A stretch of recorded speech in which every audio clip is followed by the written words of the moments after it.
The easiest moral place to stand is in the middle. Standing in the middle is comforting. It grants you the illusion that you're being even-handed, that you see nuance and complexity where others just see black and white. It's flattering to be in the middle. No one hates your viewpoint enough to make you their opponent, and yet you get to stand apart from everyone, tut-tutting both sides.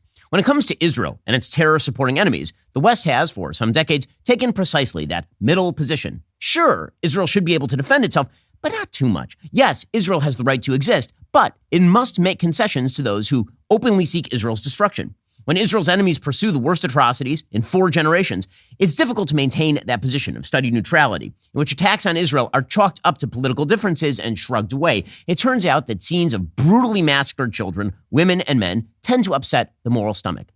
But then, the stomach settles again. All it takes to return to that sophisticated neutrality is a few false platitudes, a few comforting lies. 3 of those lies in particular have been provided in significant supply by the hard left and its allies in the legacy media. The first lie is that Israel must be warned not to engage in human rights violations. We hear this all the time from the President of the United States, from the United Nations, from the President of France, from the media. The idea is that if Israel's leadership isn't reminded in the wake of the worst pogrom since the Holocaust, those rude Jews might do something truly evil. They might carpet bomb Gaza. They might nuke the place. The purpose of the lie is really simple: to get Israel to stop defending itself at the first available opportunity. See, if you warn the world that Israel has to be warned not to pursue atrocities, and then, as inevitably happens in a war, something awful happens, Israel can be blamed, and they can quickly be shoved back into the box of moral equivalence. Voila, status quo ante restored. Of course, this lie is a lie, and it is a stupidly offensive lie in the same way that it is a lie when the United Nations warns the United States about human rights violations. Israel is a professional military. It abides by the rules of war. Its enemies openly cheer the death of civilians, both Israel's and their own.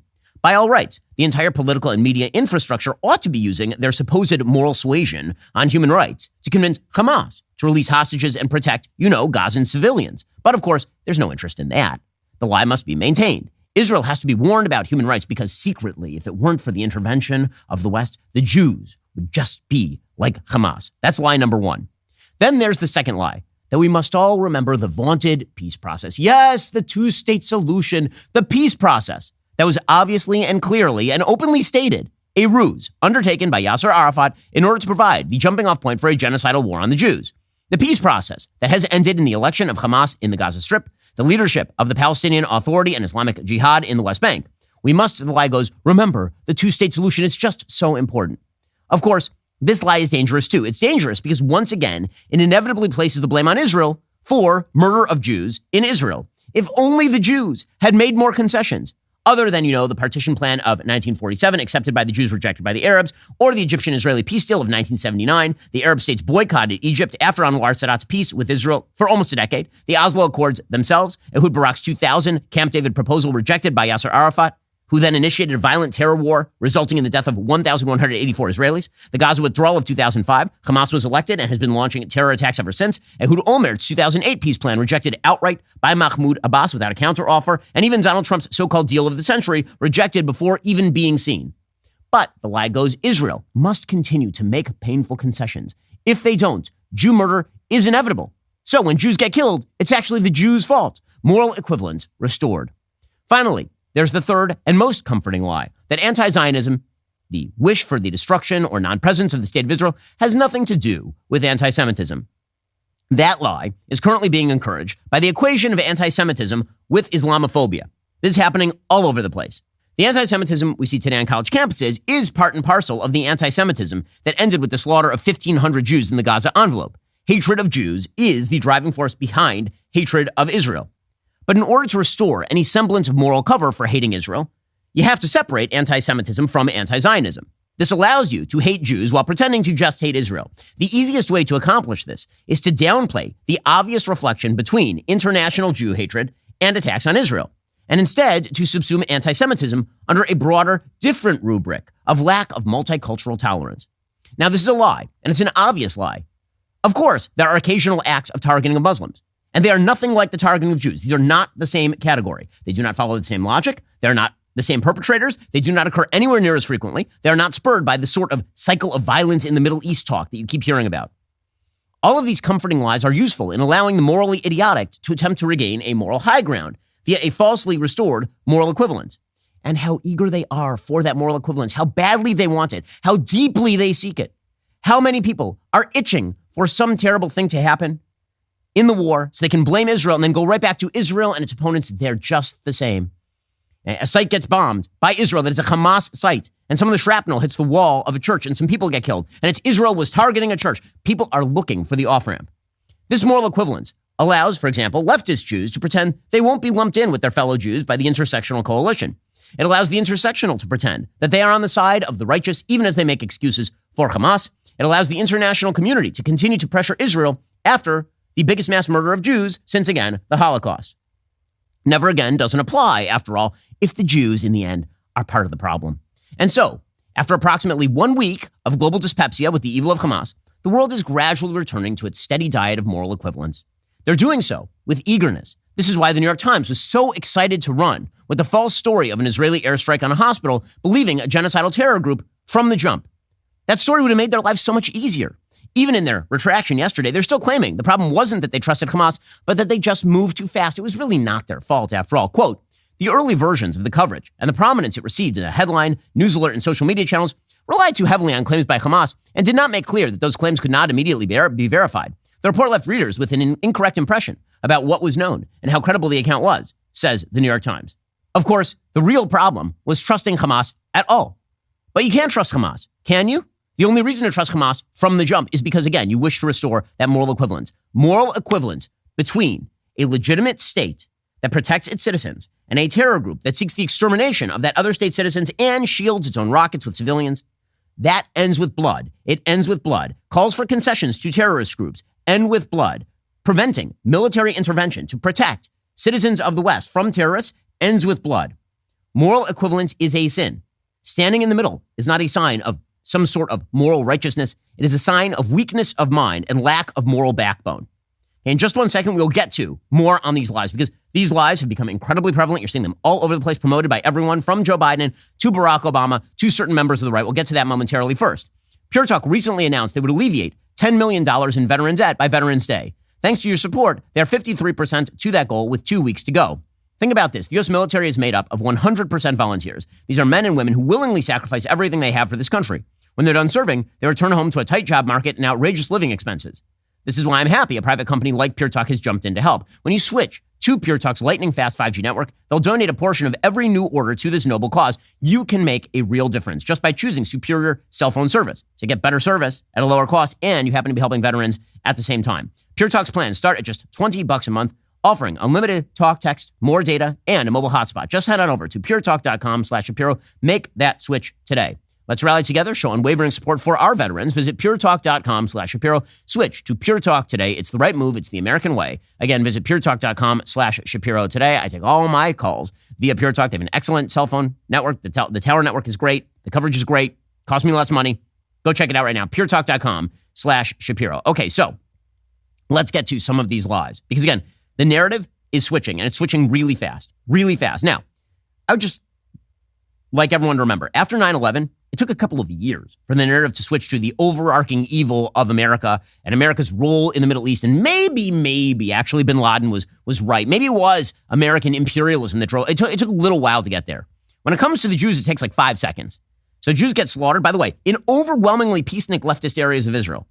And one of the things that is so amazing about this is that Hamas could not be clearer, and its advocates could not be clearer in who they want to see die. And the answer is every Jew. The people in, for example, Kibbutz Be'eri, which is one of the places that was completely ravaged, like half the population is dead in Kibbutz Be'eri. In the last Israeli election cycle, these are not members of Likud. These are not right-wingers. About 3/4 of that kibbutz voted for the left-wing or far left-wing parties in the Israeli elections. It's the equivalent of terrorists attacking like the center of San Francisco. And yet the idea is, from all of the terror apologists, that the real reason this is happening is because of the intransigence of the Jews or whatever. When the real reason this is happening, of course, is because the Jews have this pesky insistence on not dying, on living, on breathing. There's a cartoon that's going around that's fairly accurate that shows a Hamas terrorist with a bomb strapped to his chest and a baby saying, "I want to kill all the Jews." And then on the other side is Bibi Netanyahu. And in the center is the international community saying to Netanyahu, "Can you meet him halfway?" And that's essentially the status quo ante that we are now reverting to. Okay, so I mentioned 3 big lies here. The first big lie is that Israel has to constantly be pressured to maintain human rights. When do you see this? Seriously, I'm wondering, when? Has there been one word to Ukraine, to Vladimir Zelensky, about preserving human rights? One word. Can you name one? I cannot. Has Joe Biden ever publicly said under any circumstances, Vladimir Zelensky, your country is under attack by the Russians, but we have to make sure that you really maintain human rights? Now, have Ukrainian forces violated human rights in certain occasions? Of course, because it's a war, and that's what happens. But you don't see Joe Biden out there every single day being like, well, you know, that's those Ukrainians, you never know, they might go crazy. You don't see that, ever. Did you hear that with regard to even American troops in Iraq and Afghanistan? The answer, of course, is no. Did you hear about British troops or French troops who were involved in the coalition forces in these places? Of course not. The only place you ever hear this lie is with regard to Israel, as though Israel is equivalent with its opposition. So Israel, this allows the perverse logic by which you see morons on television or terror apologists masquerading as morons on television saying things like, well, you know, Jews were killed in Kibbutz Be'eri and Kfar Aza, but also babies are being incinerated in Gaza. You mean for completely different reasons? Meaning, yes, it's horrible and awful when babies die in Gaza, and that is all the fault of Hamas, which launched the war and is keeping physically babies in places they should not be keeping the babies. I saw yesterday a clip of some dolt on British TV suggesting, for example, that, you know, it's of no consequence when Israel warns civilians to get out before it hits a building. Of course, that's a catch-22. That's a catch-22 because if Israel didn't warn, then it would be an atrocity. But if Israel does warn, then it's still an atrocity. So in other words, when Israel takes precautions to save civilians, according to this idiot, this obviously is because Israel doesn't care about human rights. But if Israel didn't give the warning, then also Israel would not care about human rights. And this is all stupidity. And Joe Biden promotes it because, again, there is this... The moral equivalence must be restored so we can all go back to our comforting illusions about how everyone in the world thinks like us. There are no true barbarians in the world. There are not people who seek the active destruction of the West and the murder of children. We're all the same. And if only we could sit down at a table together and have tea, we would all be best friends. And it's a lie, and it's a stupid lie. And also it's an anti-Semitic lie in the sense that, again, it equates a moral state, which Israel is. It has a legitimate military that pursues legitimate military goals with a murderous ISIS-like gang in Hamas, a Nazi group that broadcasts its own atrocities on television and teaches its children that atrocities against Jews are an active public good. So Joe Biden yesterday, he tweeted out along these lines, and this is, again, typical Joe Biden. This is the foreign policy wisdom of the morons. Biden said, Israel has a right to defend itself. We must make sure they have what they need to protect their people today and always. So far, the tweet should stop right there. That's the end of it. And if this were Britain that had been attacked, that would be the end of the tweet, but it's not. It's the Jews. So Biden says, at the same time, Prime Minister Netanyahu and I have discussed how Israel must operate by the laws of war. Again, the implication being that if it were not for Joe Biden twisting Netanyahu's arm, he'd be going in there with the tanks and just running over kids, just for fun, which of course is absurd. Israel abandoned the Gaza Strip in 2005. They have undergone dozens of rounds with thousands of rockets fired at Israel. And Israel has never engaged in the sorts of human rights violations that Biden seems to be implying Israel would engage in if he weren't there kind of, massaging them into stopping. Quote, that means protecting civilians in combat as best they can. We can't ignore the humanity of innocent Palestinians who only want to live in peace. That's why I secured an agreement for the first shipment of humanitarian assistance for Palestinian civilians in Gaza. And we cannot give up on a two-state solution. We'll get to the two-state solution lie in just 1 second, because again, there is no one for Israel to negotiate with. Israel has been trying. But again, the lie here, the implicit lie, and it is a lie, is that in the end, it's because of Israeli intransigence, and also the Israelis, they're really mean. And if they weren't so mean, none of this would be happening. And it's complete and utter rubbish. We'll get to more on this momentarily. First, the Ben Shapiro Show is supported by Grand Canyon University, an affordable private Christian university with a vibrant campus in beautiful Phoenix, Arizona. According to niche.com, Grand Canyon University is ranked in the top 20 in the country. GCU is a missional, Christ-centered university that strives to foster a culture of community, giving, and impact. GCU's goal is to help you develop into a servant leader who makes a difference through finding your purpose. GCU integrates the free market system with a welcoming Christian worldview into your bachelor's, master's, or doctoral degree. They have over 330 academic programs, 270 of which are available online. At GCU, you'll have support from your own university counselor who takes a personalized approach to helping you achieve your goals. So find your purpose at Grand Canyon University. Visit gcu.edu today. Private, Christian, affordable. Visit gcu.edu today. Okay, so it's not just Joe Biden who's telling this big lie, number one, which is that Israel, if it weren't for America, Israel would just be gloves off murdering people. Barack Obama, of course, does this as well. Now, Barack Obama, I said many, many years ago, is effectively anti-Semitic in his approach to Israel. This has been true since he became president. Barack Obama is the only president in American history who tried to deny aid to Israel in the middle. He literally tried to stop the resupply of Iron Dome in the middle of a war in 2014. Barack Obama stocked his administration with people who despise Israel. Most anti-Israel president in my lifetime, bar none, not close. And so it's no shock, which again, meld with Barack Obama's anti-colonialist worldview, which is really a left-wing worldview left over from the 1960s, the basic idea being that the West and its tentacles are everywhere and must be fought everywhere. There was a shift in how Israel was perceived on the far left.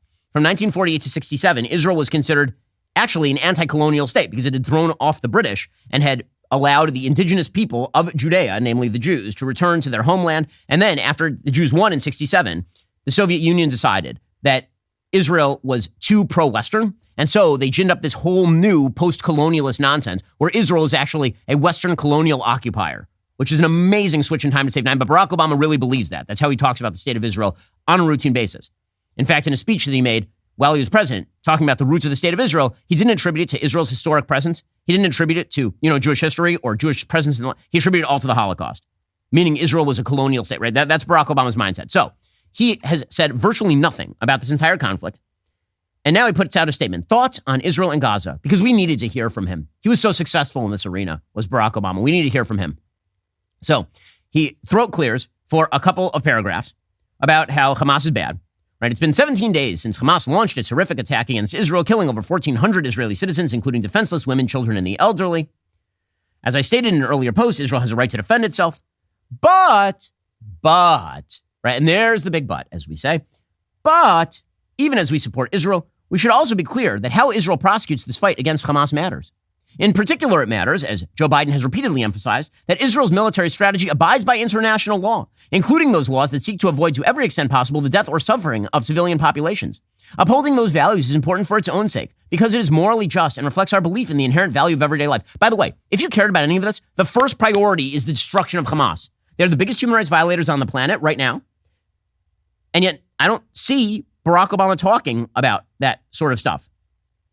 By the way, he says that he supports Biden's call for the United States to support Israel in going after Hamas, dismantling its military capabilities, and facilitating the safe return of hundreds of hostages to their family. But, by the way, that is not the opposing of Hamas, you'll notice. Dismantling Hamas's military capacity, but leaving them in place would be just fine, apparently, with Barack Obama. And again, Israel has to be leveraged.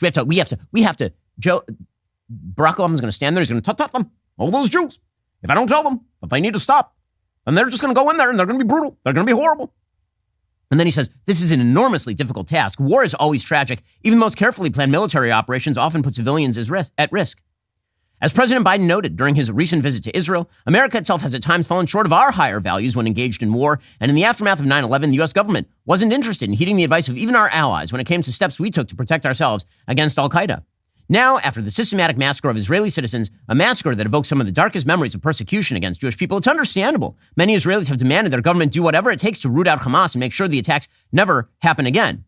Still, again, two big buts in one piece. Still, the world is watching closely as events in the region unfold. Any military strategy that ignores the human cost could ultimately backfire.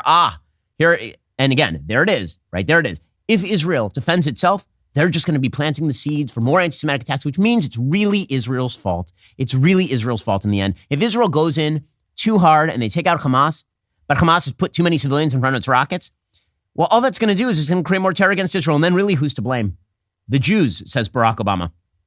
Because, again, the Israeli government's decision to cut off food, water, and electricity to a captive civilian population threatens not only to worsen a growing humanitarian crisis, it could further harden Palestinian attitudes for generation. Oh, the vaunted Palestinian attitudes, because as we know, they are extremely pliable right now and have been for 30 years. So much pliability, so much attempt for peace, so many peace-seeking people who don't exist. That's obviously, that's the big priority. The priority after the murder of 1,500 Jews in Israel and the kidnapping of 200 is the pliability of the Palestinian population. By the way, Israel, I got to say, the Gaza hospitals, where the power is still largely on, it's like Hanukkah over there. It was 1 day of oil that was supposed to last for 1 day, lasted for 8. We're now like 18 days into the war, and still, magically, there's still some electricity in northern Gaza.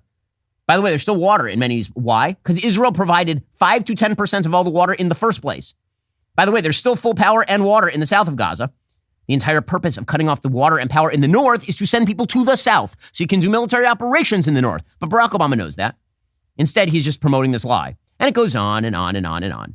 And then, of course, he suggests that the end of this, and it's like all the lies at once from Barack Obama, because this is what he does. We'll get to more of Barack Obama's lies in just one second. Again, trying to set up that moral parity that ends with Israel endangering its own existence and blaming Israel for dead Jews. We'll get to that momentarily. First, the October 15th tax deadline has just passed. I know many of you might be dreading the stress of filing those taxes. Well, filing your taxes can be a long, excruciating process, but if you don't file, you're going to start to pile penalties on your tax debt. That's why you need to check out Tax Network USA. The team at Tax Network USA has a track record of success. They've reduced tax debts for numerous clients totaling over $1 billion. Whether you're looking at a $10,000 or $1 million tax debt, they can help you with a settlement, which would be good. You don't want to let that tax debt overrun your life. It doesn't matter if you haven't filed in 1 year, 5 years, even a whole decade. Tax Network USA is equipped to secure the best settlement for you. The IRS will, in fact, work with them, work with you, try to solve your debt problem. Their expert attorneys and tax professionals can help resolve all tax cases no matter how they started. Do not let your tax debt control your life any longer. Take the first step toward resolving your tax issues by visiting taxnetworkusa.com/Shapiro. That's taxnetworkusa.com/Shapiro. Today, getting in trouble with debt is one of the worst things that can happen to you in terms of your personal life. Make sure that you get that debt under control. Head on over to taxnetworkusa.com/Shapiro to resolve your problems with the IRS. Okay, so again, Barack Obama, long essay lecturing the Jews, of course. He says, finally, in dealing with what is an extraordinarily complex situation, again, there's the complexity. There's so much nuance, so much complexity, because standing in the moral middle allows you to stand with the bad guys while pretending that you're not. He says, in dealing with what's an extraordinarily complex situation where so many are in pain and passions are understandably running high, all of us need to do our best to put our best values rather than our worst fears on displays. That means actively opposing anti-Semitism in all of its forms everywhere. It means rejecting efforts to minimize the terrible tragedy the Israeli people have just endured. Notice the Israeli people, not the Jewish people, the Israeli people, as well as the morally bankrupt suggestion that any cause can somehow justify the deliberate slaughter of innocent people. It means rejecting anti-Muslim, anti-Arab, or anti-Palestinian sentiment. It means refusing to lump all Palestinians with Hamas or other terrorist groups. It means guarding against dehumanizing language toward the people of Gaza. Okay, how about this? How about none of this has been dehumanizing? Civilians in Gaza are still civilians, and it's Hamas's fault they're in the way. Quote, it means acknowledging the Palestinians have also lived in disputed territories for generations, that many of them were not only displaced when Israel was formed, but continue to be forcibly displaced by a settler movement that too often has received tacit or explicit support from the Israeli there it is. It's the two states, all the settlers, all the usual reasons why Palestinian desire for Israeli extermination is totally fine. It's because somebody built a bathroom in Efrat. That's really the problem. That Palestinian leaders who've been willing to make concessions for two-state solution have too often had too little to show for their efforts. Who are these Palestinian leaders who've been super willing to make concessions for a two-state solution? Who are they? Name them. Seriously, name them. I'd like to hear. Full list. Go. Oh, you don't have any? Oh, there's a shock. And that it is possible for people of goodwill to champion Palestinian rights and oppose certain Israeli government policies in the West Bank and Gaza without being anti-Semitic. Nobody even made the accusation that you have to agree with everything Israel does. But you do have to look at reality in the face. Reality in the face. The Palestinian Authority seeks the destruction of Israel. They're not shy about this. They lie to the West, and then in Arabic, they say what they actually think, which is solidarity with Hamas. Palestinian Islamic Jihad is a terror group. Hamas is a terror group. I don't understand. Well, I mean, I do. I know exactly what's going on here. You got to promote the lie. And then, of course, he refers to Thomas Friedman and Ben Rhodes and all the people who agree with him on the super moral complexity of the situation, which really amounts to Israel is to blame. And again, that's big lie number one. Big lie number one is Israel has to be pressured because if they don't, they're just going to violate human rights. And you can see it from all the usual pro-Hamas suspects. That would include the venerably stupid AOC, a woman with barely one brain cell. She does not even have two to rub together. Here, it's war crimes, according to Alexandra Ocasio-Cortez, straight from the bar in Brooklyn. Hamas has absolutely engaged in horrific attacks, and every single day, there are more details that are released about what occurred on October 7th that shocks the human consciousness and shocks our conscience, our collective conscience. However, we do know as well that war crimes do not constitute and are not an appropriate response for other war crimes. A war crime, there's the pure moral equivalence. It's a war crime, you see. Shooting a baby in the head in the backseat of a car is exactly the same thing as you're aiming at a Palestinian rocket that is being fired by Hamas from behind an apartment building, and civilians get killed in the process of you destroying that rocket launcher behind an apartment building. Same thing to AOC. And if we don't encourage those pesky Jews and they're defending themselves, those human rights violators. Here again is CNN guest Rula Jebreal doing the same exact routine. Israel is trying, she says, to expel Palestinians, which is weird since Israel withdrew. By the way, the only people who have been expelled from the Gaza Strip in the last 20 years are Jews. 8,000 of them forcibly removed from 21 communities in the Gaza Strip in 2005. Weird how the expulsion of Palestinians since 1948 has changed the Palestinian population in the land of Israel and the West Bank and the Gaza Strip from approximately 1.2 million to almost 7 million people. Wow, worst ethnic cleansing effort of all time. Here's Rula Jebreal.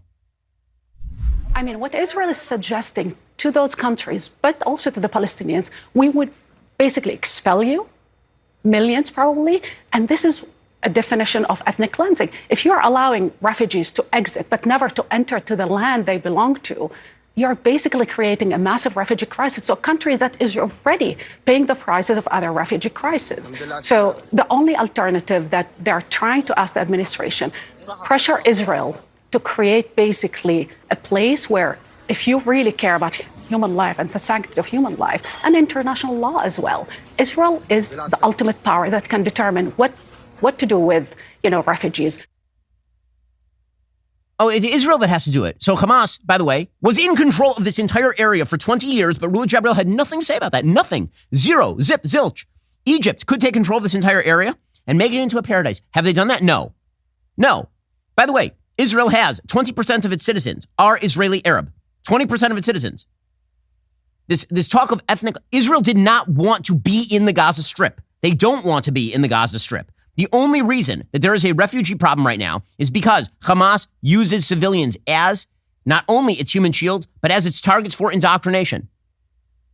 No state on earth would accept a population in its very midst that seeks its open destruction.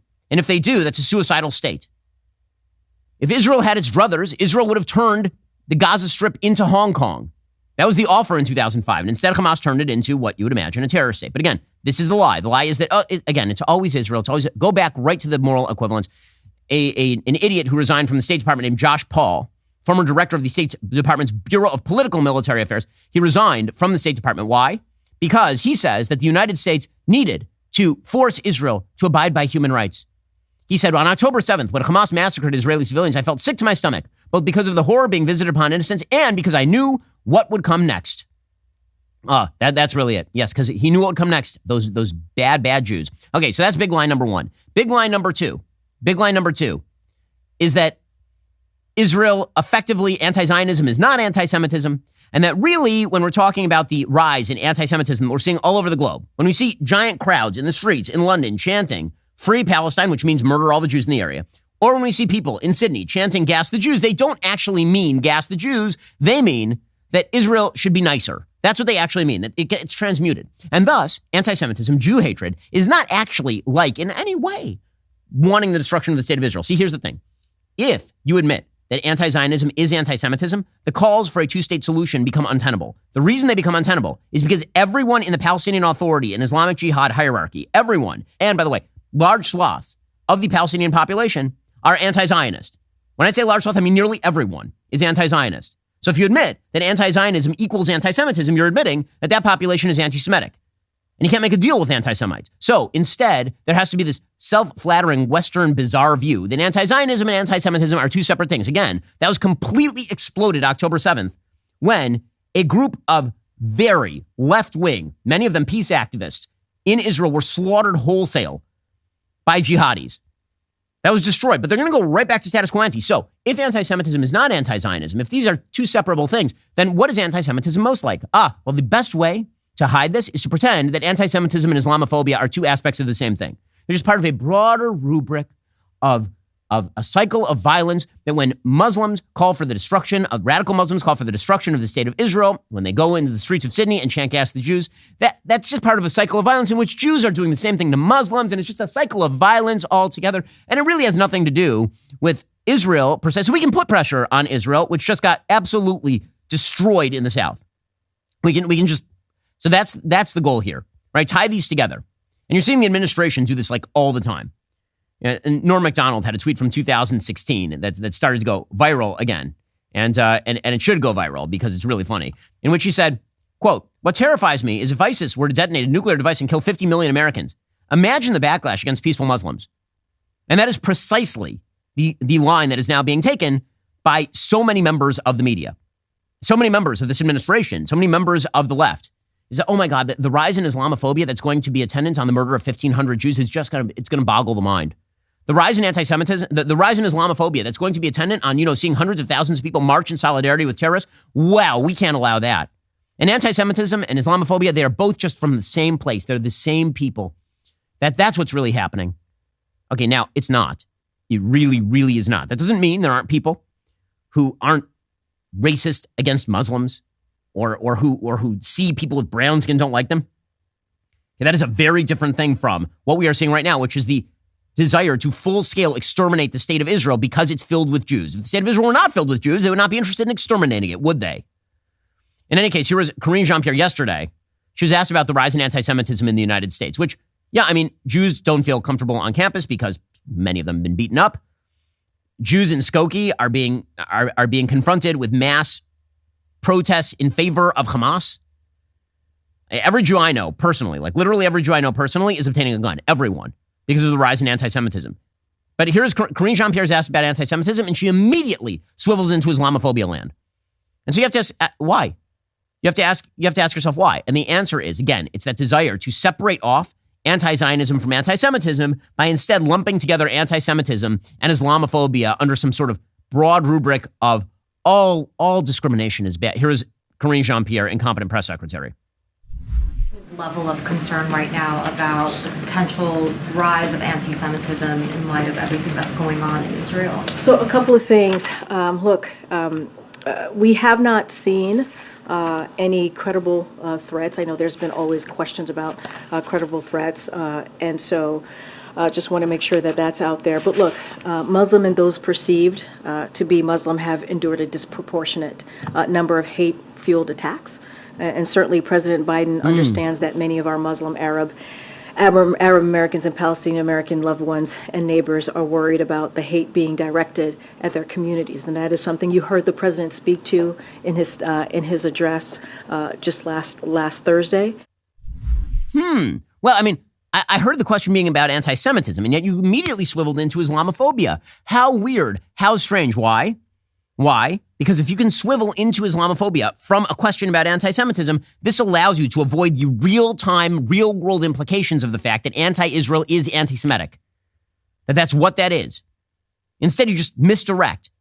By the way, Karine Jean-Pierre, she pretty much said it openly yesterday in a follow-on question. She was asked about whether anti-Zionism is anti-Semitism on college campuses, and she's like,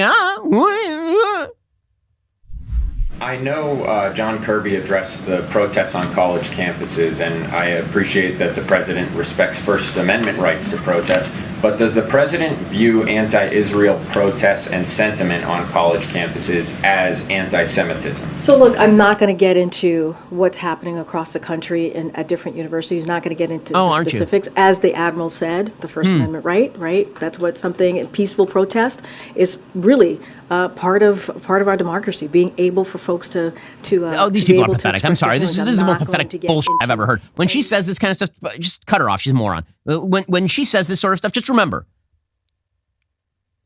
her president ran and is going to run again on protesters in Charlottesville shouting about things, right? Anti-Semitic, racist protesters in Charlottesville. I don't remember her saying things like, well, that is their First Amendment right. That is the way that it works. That's not the question. You have literally spent your entire modern political career suggesting that racism has no place.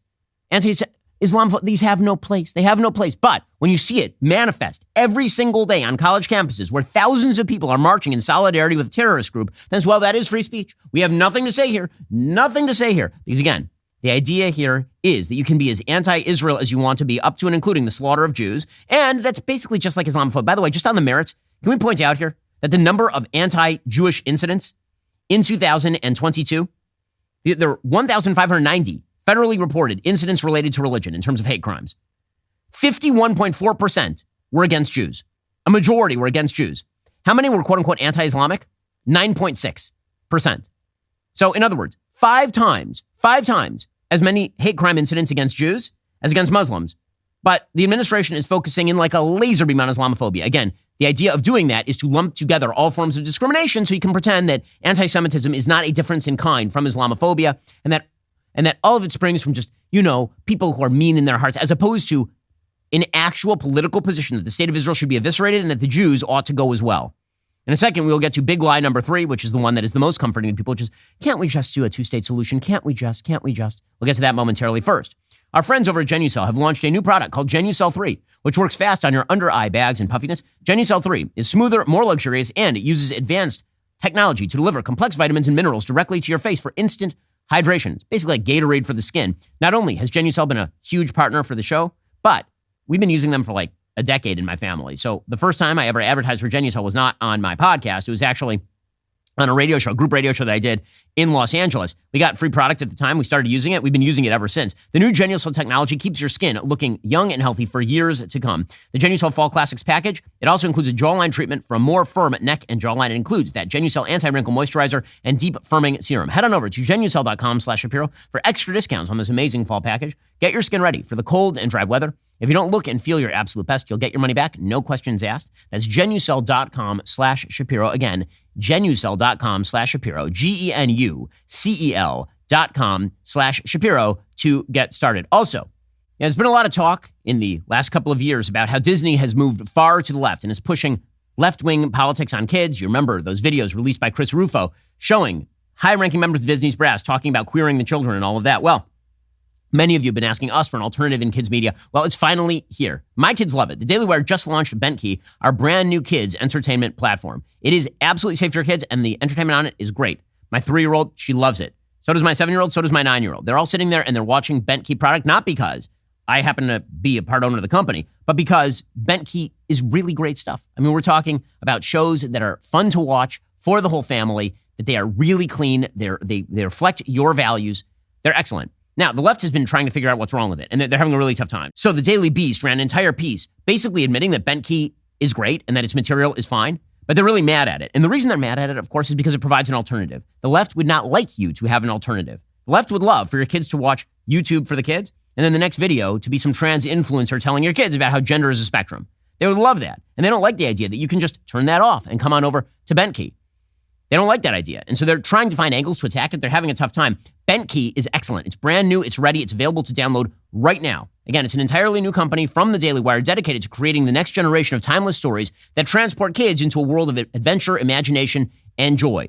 It reflects your values. It doesn't hate you, and it's safe. That's the biggest thing, You need 10 minutes to do the dishes. You need your kid to be able to watch something. Bentkey is going to make it happen for you. If you're already a Daily Wire Plus member, you already have Bentkey. It's a $99 value you can get completely free. Just download that app to start streaming now. If you're not an annual member, there's never been more value than right now to joining. You get all the Daily Wire Plus content you know and love, plus Bentkey at no additional cost. Go to dailywire.com/subscribe right now. Start streaming the next generation of kids entertainment. Okay, meanwhile. Alrighty, and then there is big lie number 3. So big lie number 1 is that Israel has to be pressured, because if they're not pressured to maintain human rights, they're going to violate human rights. And of course, that is all a setup. That's a setup. It's like a setup and a punchline. The setup is Israel has to be pressured not to violate human rights. Then it's a war and something goes wrong. It's, well, we told them, but those Jews can't be controlled. So really what happens, this whole thing's just a big cycle of violence, moral equivalence. That's big lie number 1. It's told by a huge number of people in the media and in government. Big lie number 2 is, of course, that anti-Zionism is not anti-Semitism, and that those two are separable. And so you can be just as anti-Israel as you want. You can even kind of be in favor of its extermination, and that's not anti-Semitic. What you really should be focused on is all sorts of discrimination like Islamophobia. That's really what we need to be talking about, is Islamophobia. That's the big problem, because where anti-Semitism comes from is the same place that anti-Islam activity comes from. They all come from the same place, and that is you being me. Not true. Not true at all. Many things can be bad and also not be alike. Okay, big line number 3. The two-state solution is the thing we have to be focused in on right now. That's insane. I'm sorry, that's totally insane. That is like saying, after 9/11, the thing that the United States has to be focused on right now is coming to a deal with the Taliban. That's crazy. It's nuts. No one would suggest such a thing. If you did suggest such a thing, people would laugh you out of a room. But that is now the adopted mode of literally everyone in Western politics. Well, we can't let this two-state solution die. We can't let it die. With whom do you propose to do this two-state solution? With whom? The biggest advocates of the two-state solution in Israel just got murdered. Their children were just burned to death alive.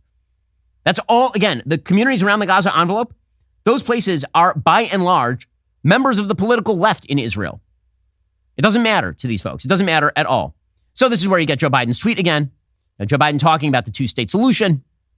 As hard as it is, we cannot give up on peace. Who is we? Who is we? Like, what? Of course the United States would love to see peace over there. Duh. You know who else would like to see peace over there? Israel. You know who doesn't want to seek peace? The other side. Clearly. Again, very simple thought experiment. Tomorrow, if the IDF disbanded and no Jew had a gun, every Jew in that region is dead. Every single one. If they all gave up their guns tomorrow, they would all be dead. Meanwhile, if Hamas had disarmed, if Hamas were not a terror group, you know what would have happened? Success. You know what would have happened in the Palestinian Authority areas? Were they not siphoning money off to their personal bank accounts? Mahmoud Abbas is worth now tens, if not hundreds of millions of dollars. You know what would have been happening if they had not been building up terror groups and indoctrinating their kids to hate Jews as a tool against the Jewish state? You know what would have been happening? Prosperity. The math here is very simple. And yet, again, it's this idea that we all want the same thing. We don't. We don't. I'm sorry to break it to you. We don't. Not everyone on the earth wants the same things as you. And it is ethnocentricity of the highest possible level to believe they do. When people tell you what they want and then you ignore them and say, no, what you really want is peace. What you really want is a better economic way of life. You are being, you want to talk about paternalism? That's paternalism. When Joe Biden says we cannot give up on a two-state solution, Israelis and Palestinians equally deserve to live in safety, dignity, and peace. They may equally deserve to live in safety, dignity, and peace, but only one side is seeking to live in safety, dignity, and peace. You think Israelis are fond of having to draft their 18-year-old kids and then put them at checkpoints? Do you think that's something they love to do? Would you love to do that with your kids? The answer, of course, is no. And yet that's what Israel has to do. Why? Because if they don't, they will be overrun and murdered in their beds, as we saw. But this is the lie, and they're going to keep pushing this lie. This is also, that lie, by the way, this lie that everyone seeks the same thing is also why you end up with the bizarre spectacle of John Kirby, who's the spokesperson for the National Security Administration, saying that it would be very bad to revoke the visas of Hamas supporters. If somebody is out there supporting Hamas and they're on a visa, they're not even an American citizen. American citizens have free speech rights.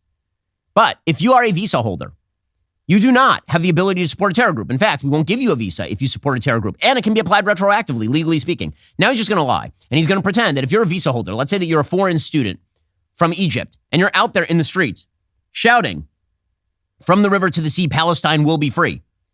And you're holding up a poster of a Hamas terrorist. He's saying, no, you have a right to be here. That's just free speech. That is not true. That is not true. But again, it goes back to this baseline, ridiculous willingness to believe lies that are told to your face while different language is spoken on Arabic TV. Here's John Kirby, NSA spokesperson.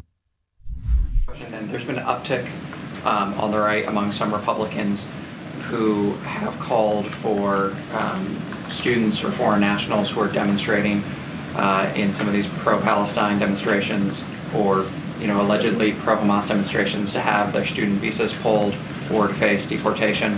What is the administration's response to those kinds of remarks, that kind of rhetoric? I would just tell you, you don't have to agree with every sentiment that's expressed in a free country like this to stand by the idea, the First Amendment, and the idea of peaceful protest. That does not apply to importing terror supporters into America. It doesn't. But again, they realize they're not really terror supporters. They just hate Israel. And they seek peace. And if only we put more pressure on the two-state solution. Now, in a second, we're going to get to the real issue here. The real issue here is that people who despise Israel, want to see it destroyed, people who are participating in these lies, they're doing so either out of moral cowardice or because reality being reality, it turns out that the people Israel is fighting, they don't just hate Israel, they also hate the West. And many of their fellow travelers also hate the West. And what this really is, what we are watching in real time, and that's what's so disturbing, is the Frantz Fanon, coalition of the wretched, attempting to destroy Western civilized institutions in the name of the supposedly colonialized. That's what we are actually watching in real time. We'll get to that momentarily. First, we do things here very differently at the Daily Wire. We host a lot of the top news podcasts in the nation. We launched a chocolate company overnight. We took Disney head on. We released 150 episodes of kids content. And we do all of those things, which mean we're constantly seeking to grow and get better. And our employees have to grow and get better too. That's why we rely on ZipRecruiter. ZipRecruiter makes your whole hiring process faster and easier. Their powerful technology works for you to identify people whose skills and experience match your job. ZipRecruiter saves you time by letting you easily invite your top candidates to apply to your job, so they are more likely to apply sooner. ZipRecruiter is trusted by millions and millions of people. In fact, over 3.8 million businesses trust ZipRecruiter with their hiring needs. So make a positive impact on your hiring future with ZipRecruiter. 4 out of 5 employers who post on ZipRecruiter will get a quality candidate within day one. Go to ZipRecruiter.com/dailywire. Try ZipRecruiter for free. Again, that is ZipRecruiter.com/DAILYWIRE. ZipRecruiter is indeed the smartest way to hire. Go check them out right now. ZipRecruiter.com/dailywire. That's ZipRecruiter.com/dailywire and start hiring better today. So, what's the actual story as to what is happening here? Right, the one that is behind all of the lies. So again, those big lies that Israel is a real human rights violator, a war crime maven, really bad, just as bad as Hamas. 2, that anti-Semitism, Islamophobia, basically two birds of the same color. Big lie 3, that the two-state solution, Israel must be pressured for a two-state solution. This solves the problem. The real answer here is that the people who did what they did on October 7th and their allies and their fellow travelers hate the West. Israel is just a symptom of that. And it's not just me saying this. There's a guy who is a son of a Hamas leader. His name is Mosab Hassan Yousef, the so-called son of Hamas. He ended up converting to Christianity and moving away from radical Islam. And he interviewed with Jake Tapper last night. And he explained what exactly Hamas wants. What did you see and experience that made you turn on Hamas and help Israel? You know, since I was a child, I always complained to my father about Hamas abuse of power and their brutality. You know, they're very strict and they very religious. They're fanatics, and but I did not think at some point, you know, they would cause all this global trouble. You know, they are.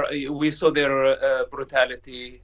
I witnessed their brutality firsthand when I was in prison, when they tortured so many Palestinian people for suspicion of collaborating with Israel.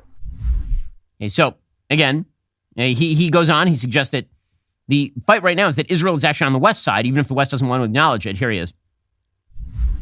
Were you surprised at the failure of Israeli intelligence on October 7th?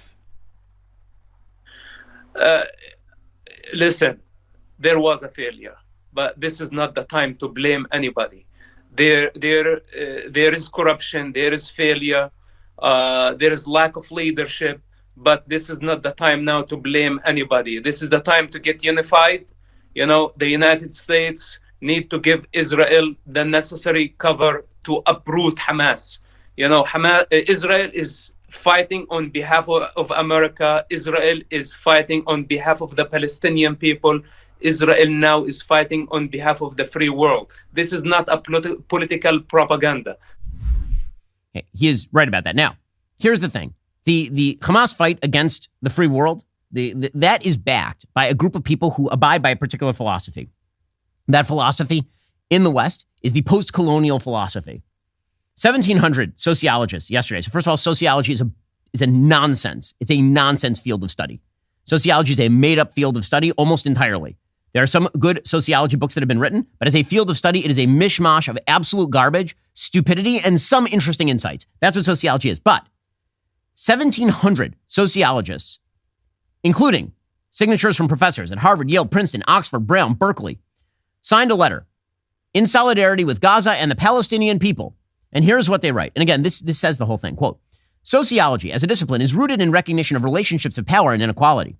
As sociologists and human beings, we unreservedly condemn the latest violence against the Palestinian people in Gaza and the West Bank at the hands of the Israeli regime. The entire thing does not mention at any point what Hamas did. At any point in the entire letter. It is several paragraphs long. It is 2 pages long. No mention whatsoever of Hamas initiating this by murdering 1,500 civilians. At all. Instead, what is the justification for their siding with the Palestinians and with Hamas? By the way, for all this talk about how the Palestinian people, they don't support Hamas. The people all over the world, they don't support Hamas. I just have a question. Where are the protests against Hamas in the Arab world? Where? Have you seen them? Anywhere? At all? Bueller? No, I didn't think so. In any case, here is what the sociologists say. Quote, we join people around the world who are raising their voices in protest of this assault on human life. As educators, it is our duty to stand by the principles of critical inquiry and learning, to hold the university as a space for conversation that foregrounds historical truths and that contextualizes this past week's violence in the context of 75 years of settler colonial occupation in European empire. Okay, I mean, they're just saying the quiet part out loud right there. 75 years, you may notice, does not date you back to 1967. It dates you back to 1948, the establishment of the State of Israel. They're saying Israel must be destroyed. Israel must be destroyed because it is, in their words, a colonial outpost. Israel must be destroyed because the West cannot be allowed to exist in any form, even in indigenous form, in the Middle East. It cannot be allowed, according to these people. That would be an act of colonialism, of settler colonialism. And that means that any Jew who's living in the region, in the insight of Frantz Fanon, ought to be victimized by violence. Revolutionary violence is part and parcel of decolonization. These are people who not only live in the West and have benefited from the West, these are people who sit at the highest institutions of learning in the West. They're calling the war that Israel is now waging on Hamas a genocidal war, which is weird because, again, generally when you commit genocide, you don't warn the civilians first. You just kill them. You know what's genocidal? Rushing into Kibbutz Be'eri and murdering everyone. You know it's not genocidal? Warning people for a week on end to get out of an area because you're attempting to hit a military target.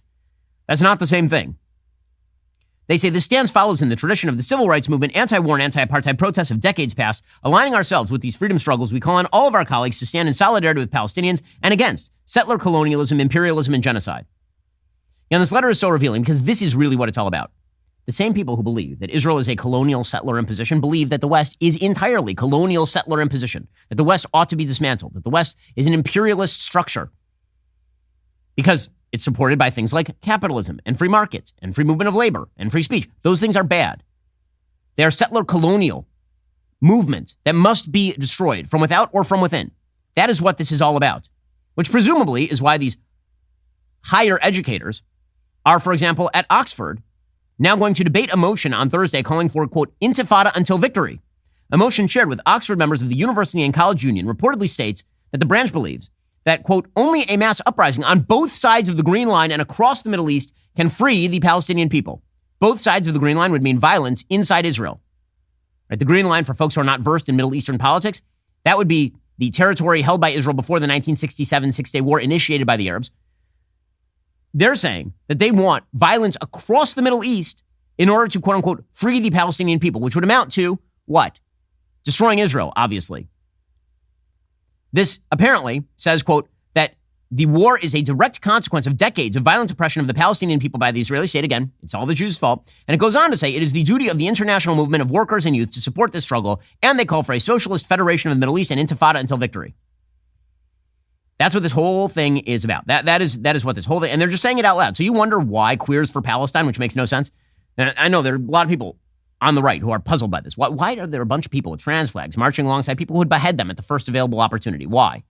And the answer is because it's not about that. It's about Western civilization is bad and must be torn down. And Israel is just the tip of the spear because it happens to be a Western power that exists in a place that has a very different mindset.